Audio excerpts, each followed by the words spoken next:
house this year and you're wondering who, what, when, where, why, how, all these questions because you have no idea what's going on, I totally understand. And that's why I'm making this video, so that way hopefully I can help you understand what the process of buying a house looks like. I mean, it's going to be general information. If you want something more in detail, check out our free home buyer's guide. So the first step to the home buying process is going to be determining your budget. This will help you narrow down the type of home you can actually afford.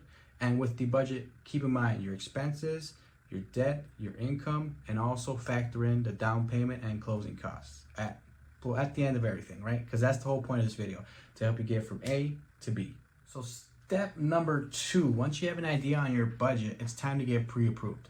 With the pre-approved, what you're going to figure out is how much you have to loan from the bank and also how much your monthly payments are going to be. 2 very important things you need to know before you even start looking at homes, because I don't know about you guys, but I need to know how much I'm paying to make sure I'm happy even before I get into anything serious, because once you get into an accepted offer, that means that it's a legal binding contract. There's only certain ways you can get out the contract. Okay? So keep in mind also with the mortgage lender, they're going to ask for certain information.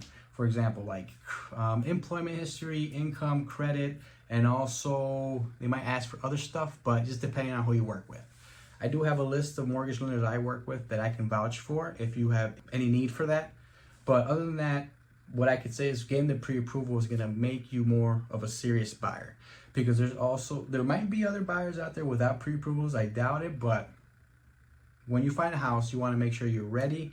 You know the bank's going to give you a letter to saying that here you go, we have the money to give you for that house. If you don't have that letter, it's going to be kind of hard to get an accepted offer, because then you still have to do the whole pre-approval process anyways. So it's better to get it done and over with. So let's move on to the next step. All right, so step number 3, now that you have your budget and your pre-approval in hand, your home search can actually start, and you find a realtor or a real estate agent like myself, and we take you out there and make sure that the property is in good conditions.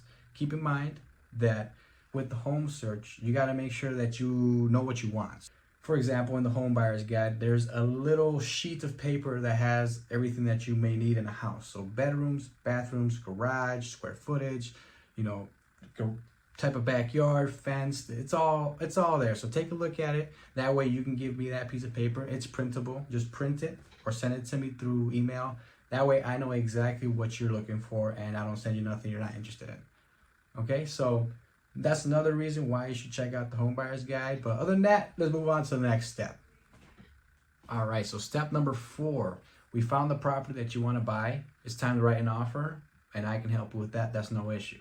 But you got to keep in mind 3 things, which is property condition, property price, and also what type of contingencies you want to add on. For example, inspection. Inspection is a good thing to add just because on a negotiation standpoint, it gives me ways to try to get more money reduced from the purchase price or get you money at closing to fix certain things that we didn't know once we walk the property, because this is how it works. We walk the property, you like it, we write an offer, and then if we come to an agreement, they sign the purchase agreement, and that, boom, equals an accepted offer, which is a legal binding contract.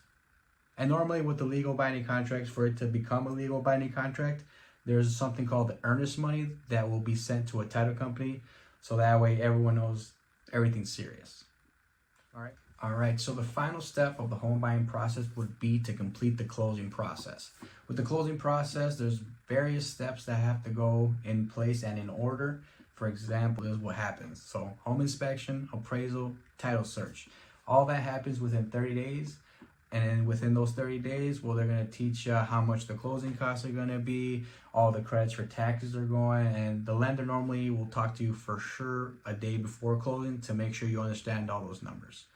If you have any questions on appraisal, well, I can answer that question as well. Just send me a message to my DMs and I'll be happy to help. But other than that, that's pretty much it. Congratulations, you're a homeowner, you have your keys. The only thing you got to worry about is moving in. So, well, that was just a general overview of the whole home buying process. If you'd like something more in detail, check out our home buyer's guide. It's a comprehensive resource that will help you every step of the way. And if you still have questions, send me a message. I'll be glad to help. Thanks for watching and have a great day. Peace.